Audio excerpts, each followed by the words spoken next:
Polling తర్వాత పిఠాపురంపై తొలిసారిగా స్పందించారు పవన్ కళ్యాణ్. పార్టీ కార్యాలయం నుంచి ఆయన ఒక ప్రకటన విడుదల చేశారు. వర్మకు తనకు మద్దతుగా ప్రచారం చేసిన ప్రతి ఒక్కరికి, పిఠాపురం ప్రజలకు, జన సైనికులకు పవన్ కృతజ్ఞతలు తెలియజేశారు. పోటీ చేస్తున్నానని ప్రకటన చేసిన మరుక్షణం నుంచి ఎంతో ప్రేమ చూపించి నన్ను ఆదరించారు అని పవన్ కళ్యాణ్ అన్నారు. రికార్డు స్థాయిలో ఓటు వేసి మీ ప్రేమను తెలిపారు. ఎన్నడూ లేని విధంగా 86.63% ఓటింగ్ నమోదైందని పవన్ అన్నారు. వర్మకు శ్రీపాద వల్లభుని ఆశీస్సులు ఉండాలి అని కోరుకుంటున్నానని పవన్ కళ్యాణ్ అన్నారు. నిండు నూరేళ్లు ఆయుర ఆరోగ్యాలతో ప్రజల కోసం పనిచేయాలి. వర్మ తన కోసం సీటును త్యాగం చేశారని కొనియాడారు. జనసేనాని భవిష్యత్తులో చట్టసభల్లో అడుగుపెట్టి ప్రజా సమస్యలపై పనిచేస్తారు అని పవన్ కళ్యాణ్ అన్నారు. వర్మ సహకారంతో నియోజకవర్గ అభివృద్ధికి కృషి చేస్తాను అని పవన్ కళ్యాణ్ అన్నారు. నా కోసం వెండితెర, బుల్లితెర నటులు, ఎన్ఆర్ఐలు గడప గడపకు వెళ్లి ప్రచారం చేశారు. వాళ్ళు నాపై చూపించిన ప్రేమ నన్ను కదిలించింది. వారి నమ్మకాన్ని వమ్ము చేయకుండా పిఠాపురాన్ని ఒక మోడల్ నియోజకవర్గంగా తీర్చిదిద్దుతాను అని పవన్ కళ్యాణ్ చెప్పారు. దీనిపై మరింత సమాచారం మా ప్రతినిధి ప్రకాష్ అందిస్తారు. ప్రకాష్, పవన్ కళ్యాణ్ కృతజ్ఞతలు తెలియజేస్తూ ఒక లేఖను విడుదల చేశారు. తొలిసారి ఆయన స్పందించారు. ఏమేం పేర్కొన్నారు ఆయన స్పందనలో? పోలింగ్ తర్వాత మొట్టమొదటిసారిగా జనసేన అధినేత పవన్ కళ్యాణ్ తన పిఠాపురం నియోజకవర్గంలో పోటీపై, అలాగే ప్రధానంగా అన్నకు సహకరించినట్టు వారిపై అందరూ కూడా మొదటిసారిగా తన లేఖ ద్వారా కూడా మొదటిసారిగా ముందుకు రావడం జరిగింది. ఈ నేపథ్యంలో ముఖ్యంగా చూసుకుంటే మొదటి నుంచి కూడా పిఠాపురం నియోజకవర్గంలో పరిణామాలపై పవన్ కళ్యాణ్ అయితే మొత్తం ఊహించిన విధంగా అందరూ కూడా సహకరించడంతో ఆయన ప్రధానంగా అందరూ కూడా మెన్షన్ చేస్తూ లేఖలో తన లేఖ అనేది విడుదల చేసిన పరిస్థితి ఉంది. ముఖ్యంగా అక్కడ ఉన్నటువంటి టీడీపీ నాయకులు ఎవరైతే ఉన్నారో వర్మను ఉద్దేశించి కూడా తను ట్వీట్ చేశారు. అలాగే నియోజకవర్గ ప్రజల నుంచి కూడా ట్వీట్ చేశారు.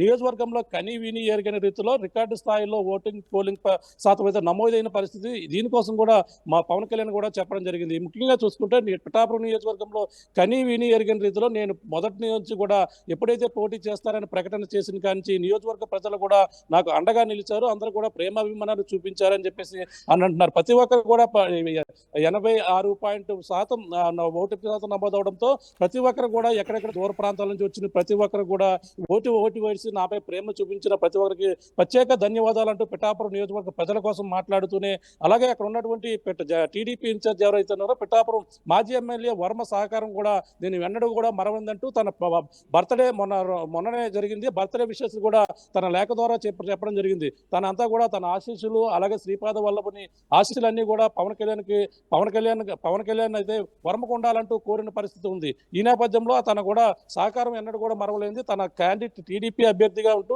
టీడీపీ నియోజకవర్గంలో బలమైన క్యాండిడేట్ గా ఉంటూ తన సీటును కూడా త్యాగం చేశారు. త్యాగం చేసినటువంటి వర్మ సేవలు మరవలేనిది. అలాగే టీడీపీ కార్యకర్తలు కావచ్చు, జనసేన మొత్తం బీజేపీ మొత్తం అందరూ కూడా కలిసి నా గెలుపు కోసం అయితే ప్రతి ఒక్కరు కూడా పనిచేశారు.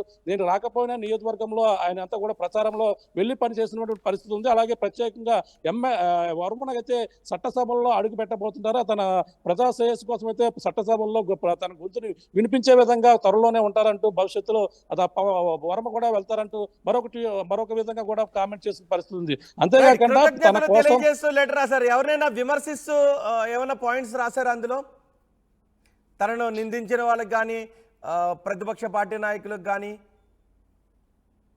అంటే ప్రధానంగా అందులో అయితే కేవలం ఎవరైతే సహకరించిన వారి కోసం, అలాగే నియోజకవర్గ ప్రజల కోసం, నియోజకవర్గంలో అభివృద్ధి ఏ విధంగా చేస్తానో, అలాగే తన కోసం వచ్చినటువంటి వెండితెర నటులు, అలాగే బుల్లితెర నటులు ఎవరైతే ఉన్నారో అందరూ కూడా ప్రత్యేక ధన్యవాదాలు చేశారు. అంటే ఇంటింటికి వెళ్ళి గడప గడప వెళ్ళి నా కోసం ప్రచారం చేసినటువంటి సినీ నటులు ఎవరైతే ఉన్నారో వాళ్ళందరూ కూడా ప్రత్యేక కృతజ్ఞతలు తెలుపడం జరిగింది. అంతేకాకుండా ప్రధానంగా నియోజకవర్గం ఒక మోడర్న్ సిటీగా తీర్చిదిద్దుతారని చెప్పేసి అన్నారు. అంతేకాకుండా ఏదైతే తన నమ్మకాన్ని ఒమ్ము చేయకుండా ప్రతి ఒక్కరూ ఏదైతే ఆశించిన విధంగానే నియోజకవర్గం వర్మను కలుపుకుంటూ అక్కడ ఉన్నటువంటి సూచనలు, సలహాలు తీసుకుని ఆ నియోజకవర్గ అభివృద్ధి కోసమే పనిచేస్తానన్నారు. అక్కడ ఉన్నటువంటి వైసీపీ నాయకుల కోసం ఇంకా ఏ విధంగానే మాట్లాడలేదు. గతంలో ఎన్నోసార్లు నాగబాబు కావచ్చు అందరూ కూడా ఎన్నోసార్లు మాట్లాడారు. అలాగే తన ఓడించేందుకు ఎన్నో ప్రయత్నాలు చేస్తున్నారు, ఎన్నో కుట్రలు చేస్తున్నారు అని చెప్పేసి నాగబాబు మాత్రమే గత కొన్ని రోజుల నుంచి కూడా కామెంట్ చేస్తున్న పరిస్థితి ఉంది. కానీ పవన్ కళ్యాణ్ మాత్రం మొట్టమొదటిసారిగా ఈ రోజు ఎన్నికల తర్వాత తన లేఖ ద్వారా అయితే రావడం జరిగింది. దానిలో కేవలం నియోజకవర్గ ప్రజల కోసం ఓటింగ్ పర్సంటేజ్ కని విని ఎరగని రీతిలో రికార్డు స్థాయిలో నా కోసం నాపై ప్రేమ చూపించడం కోసం చేసినటువంటి ఓటర్లందరూ కూడా ఆయన అందరూ కూడా ప్రత్యేక ధన్యవాదాలు తెలపడం జరిగింది. అవి ఈ విధంగా మొత్తం అందరి కోసం తన సహకరించినటువంటి జన సైనికుల కోసం మొత్తం అంతా కూడా పవన్ కళ్యాణ్ అయితే లేఖలో ప్రతి ఒక్కరి కోసం కూడా కృతజ్ఞత తెలిపిన పరిస్థితి ఉందని చెప్పాలి. కానీ ఎవరిని కూడా విమర్శించిన పరిస్థితి ప్రధానంగా కనపడలేదు. ఎందుకంటే పవన్ కళ్యాణ్ మొదటి నుంచి కూడా తన ప్రచారం పైన అలాగే మొత్తం రాష్ట్ర వ్యాప్తంగా ప్రచారం పైన కూడా దృష్టి పెట్టారు తప్ప నియోజకవర్గంలో వాళ్ళ వైసీపీ నాయకులపై మొదటి స్థాయిలో తీవ్ర స్థాయిలో కేవలం జగన్ ఉద్దేశించి మాత్రమే ప్రతిసారి కూడా కామెంట్ చేశారు. నియోజకవర్గంలో ఉన్నటువంటి వంగ గీతా విశ్వనాథ్పై కూడా ఏనాడు కూడా పవన్ కళ్యాణ్ కూడా మాట్లాడలేదు. కేవలం తన టార్గెట్ జగన్ మాత్రమే, వైఎస్సీపీ అరాచకాల పైన మాత్రమే టార్గెట్ అంటూ మొదటి నుంచి కూడా చెప్పుకొస్తున్నారు. ఈ విధంగానే మాట్లాడడం జరిగింది తప్ప అయితే ఎవరిని ఉద్దేశించి అయితే మాట్లాడిన పరిస్థితి లేదు. అలాగే నియోజకవర్గంలో ఆ పిఠాపురాన్ని అయితే మోడర్న్ నియోజకవర్గంలో తీర్చిదిద్దడంలో నేను ఎప్పుడు కూడా ఏ విధంగా అన్ని విధాలు కూడా ముందుగా ఉంటానని చెప్పేసి చెప్పడంతో పరిస్థితి ఉంది తప్ప ఏ విధమైనటువంటి కామెంట్స్ అయితే చేయలేదు మనం ప్రధానంగా చెప్పొచ్చు. ఏదేమైనా మొదటిసారిగా ఆయన అయితే ఎన్నికల పోలింగ్ తర్వాత అయితే ఈ విధంగా తన లేఖ ద్వారా కొంచెం ఆలస్యమైనప్పుడు ఒక రోజు ఆలస్యంగా అలాగే వర్మకు జన్మదిన శుభాకాంక్షలు తెలపడంతో పాటు నియోజకవర్గ ప్రజలకు అందరికీ ప్రత్యేక ధన్యవాదాలు. అలాగే తరలి వచ్చినటువంటి తన కోసం గడపడకు వెళ్ళినటువంటి సినీతారల కోసం ఈ విధంగా అందరికి కూడా ప్రత్యేక కృతజ్ఞతలు తెలుపుతూ ఈ విధమైన లేఖ అయితే చేశారని మనం ప్రధానంగా చెప్పవచ్చు. రోహిత్ రైట్ ప్రకాష్, పోలింగ్ తర్వాత పిఠాపురంపై తొలిసారిగా పవన్ కళ్యాణ్ స్పందించారు. ఒక లేఖను విడుదల చేశారు. కృతజ్ఞతలు తెలియజేస్తూ పార్టీ కార్యాలయం నుంచి ఒక ప్రకటన విడుదల చేశారు. వర్మకు తనకు మద్దతుగా ప్రచారం చేసిన ప్రతి ఒక్కరికి, పిఠాపురం ప్రజలకు, జన సైనికులకు పవన్ కళ్యాణ్ కృతజ్ఞతలు తెలియజేస్తూ ఆ ప్రకటన విడుదల చేశారు. పోటీ చేస్తున్నాను అని ప్రకటన చేసిన మరుక్షణం నుంచి ఎంతో ప్రేమను చూపించి నన్ను ఆదరించారు. రికార్డు స్థాయిలో ఓటు వేసి మీ ప్రేమను తెలియజేశారు. ఎన్నడూ లేని విధంగా 86.63% ఓటింగ్ నమోదైంది అని పవన్ కళ్యాణ్ అన్నారు. అంతేకాదు వర్మ గురించి కూడా మాట్లాడారు. వర్మకు శ్రీపాద వల్లభుని ఆశీస్సులు ఉండాలని కోరుకుంటున్నాను. నిండు నూరేళ్లు ఆయుర ఆరోగ్యాలతో ప్రజల కోసం పనిచేయాలి. వర్మ తన కోసం సీటు త్యాగం చేశారని పవన్ కళ్యాణ్ కొనియాడారు. భవిష్యత్తులో చట్టసభల్లో అడుగుపెట్టి ప్రజా సమస్యలపై పనిచేస్తారు. వర్మ సహకారంతో నియోజకవర్గ అభివృద్ధికి కృషి చేస్తాను అని పవన్ కళ్యాణ్ అన్నారు. ఒకసారి పవన్ కళ్యాణ్ ఈ లేఖను విడుదల చేసిన తర్వాత, ప్రకటన విడుదల చేసిన తర్వాత వర్మ కూడా మీడియాతో మాట్లాడారు. ఆయన ఒక ప్రెస్ మీట్ నిర్వహించారు. ఆ ప్రెస్ మీట్లో వర్మ ఏం మాట్లాడారు చూద్దాం. రాష్ట్రంలో ఉన్న అన్ని పార్టీలు కూడా తెలుసుకోవాల్సిన బాధ్యత, అదేవిధంగా నడుచుకోవాల్సిన అవసరం కూడా ఉంది.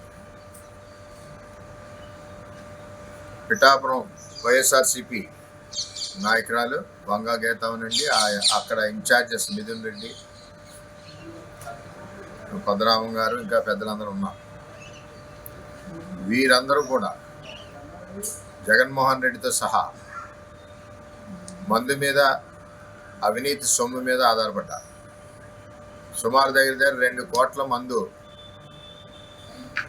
పిఠాపురాన్ని దొరకడం జరిగింది. అదే నిదర్శనం. అంటే వైఎస్ఆర్సీపీ ఎలక్షన్ చేయాలన్న నినాదం జగన్మోహన్ రెడ్డి గారిది ఒక మందు డబ్బు ఉంటే అయిపోతుంది, దానికి తిరుగులేదని ఒక ఆలోచనతో వైఎస్ఆర్సీపీ పార్టీ పనిచేస్తాం. వేళ పవన్ కళ్యాణ్ గారు ఆయన కష్టార్జితం, సినిమాలు చేసుకునే సంపాదన, వేరే సంపాదన ఆయనకి లేదు. అదే జగన్మోహన్ రెడ్డి గారికి గంజా వ్యాపారం, లిక్కర్ వ్యాపారం, ఇసుక మాఫియా, మట్టి మాఫియా, రకరకాల వ్యాపారాలు వేల కోట్లతో ఉండి ఆ అవినీతి సొమ్ముతో పిఠాపురం నియోజకవర్గాన్ని ముంచేశారు. అలాగే లిక్కర్తో ముంచేశారు. కానీ ఇక్కడ తెలుసుకోవాల్సిన విషయం ఏంటంటే, జనసేన పార్టీకి సంబంధించి మేము కానీ అయినా ఎలక్షన్ కమిషన్ రూల్స్ ఏదైతే ఉన్నాయో 45 లక్షల ఖర్చు, ఆ ఖర్చుకు లోబడే మేము ఎలక్షన్ చేశాం. నిజంగా చెప్పాలంటే మా ఖర్చు అదే.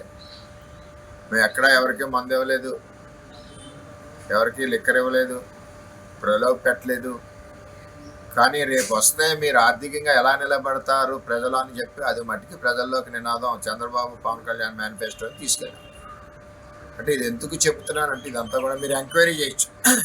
ఎవరికన్నా ఒక మందు సీసా తెలుగుదేశం పార్టీ వాళ్ళు కానీ, జనసేన పార్టీ వాళ్ళు కానీ ఉమ్మడి కూటమి కాబట్టి ఎవరైనా ఇచ్చినట్టుంటే మేము తలదించుకుంటామని చెప్పి తెలియజేస్తాం. అంటే ఆ విధంగా ఎలక్షన్ చేసాం. ఇదొక డిమో ప్రాజెక్ట్.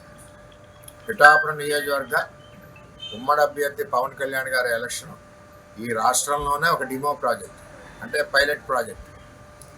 అంటే మందుకు వ్యతిరేకంగా ఎక్కడా మందు కానీ ఇటువంటి కానీ తప్పుడు విధానాలు ఖర్చులు పెట్టకుండా ఎలక్షన్ చేసింది ఎక్కడంటే అది పిఠాపురం అని చెప్పి తెలియజేస్తున్నాం. అది కూడా ఎలక్షన్ కమిషన్ నిర్ణయించిన నిధులకు లోబడి, అంటే 45 లక్షల రూపాయలు లోబడి ఎలక్షన్ చేయడం జరిగింది.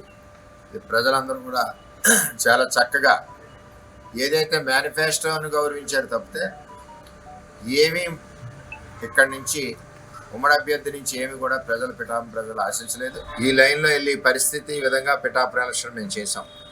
అంచేత ప్రలోభాలకి లొంగ తీసుకోకుండా, ప్రలోభాలకి మనం చెప్పకుండా, మన మేనిఫెస్టో రేపు చేసి విధానాలు చెప్పి రేపు ఆర్థికంగా ప్రజలు ఎలాగ నిలబెడతారో చెప్పి చంద్రబాబు నాయుడు గారు, పవన్ కళ్యాణ్ గారు రాష్ట్ర వ్యాప్తంగా ఇచ్చిన మేనిఫెస్టోని కిందకి చెప్పి ఈరోజు పిఠాపురం పవన్ కళ్యాణ్ గారి ఎలక్షన్ నా చేతుల మీదుగా మేము ముందుండి నడిపించాం. కాబట్టి అందరం కలిసి జనసేన పార్టీ అవనండి, బీజేపీ పార్టీ అవనండి, ఈ విధంగా ప్రలోభాలు పెట్టకుండా, ఒక్క చుక్క మద్యం ఇవ్వకుండా ప్రభుత్వం నిర్ణయించిన విధానంలోనే పిఠాపురం ఎలక్షన్ జరిగిందని చెప్పి ఈరోజు రాష్ట్ర ప్రజలందరికీ కూడా తెలియజేస్తా ఉన్నాను. రాబోయే రోజుల్లో ఇదే విధానాన్ని రాష్ట్రం అంతా కూడా రేపు ముందు అవలంబించి ముందుకు నడిపించవలసిన ఆవశ్యకత కూడా ఉందని చెప్పి తెలియజేస్తూ, పవన్ కళ్యాణ్ గారికి ఈ రాష్ట్రంలోనే అందరికంటే ఎక్కువగా భారీ మెజార్టీతో నెంబర్ 1 స్థానంలో ఉండే విధంగా పనిచేస్తాం. అందరం కూడా తెలుగుదేశం పార్టీ 100కి 100 ఓట్లు కూడా జనసేన పార్టీకి ట్రాన్స్ఫర్ అయ్యాయి. దాంతోపాటుగా జన సైనికులు, బీజేపీ వాళ్ళు కూడా కలిసికట్టుగా ఓటు చీలకుండా పనిచేయడం వల్ల భారీ మెజార్టీ పవన్ కళ్యాణ్ గారికి వస్తుంది. అది కూడా రాష్ట్రంలో నెంబర్ 1 స్థానంలో ఉంటారని చెప్పి తెలియజేసుకుంటూ, పిఠాపురం ప్రజలకి పాదాభివందనం చేయాలి. ఎటువంటి ప్రలోభాలుకి లొంగకుండా ఈరోజు పవన్ కళ్యాణ్ గారికి భారీ ఎత్తున ఓటింగ్ చేసి, అంటే ఓటింగ్ సరళ పర్సంటేజ్ చెప్పేస్తుంది ఎంత ఎత్తున ఉందా. మరి ఈరోజు రాష్ట్రంలోనే అగ్రస్థానాన్ని నిలబెట్టడానికి కారకులైన ప్రజలందరికీ కూడా పేరు పేరున నమస్కారం.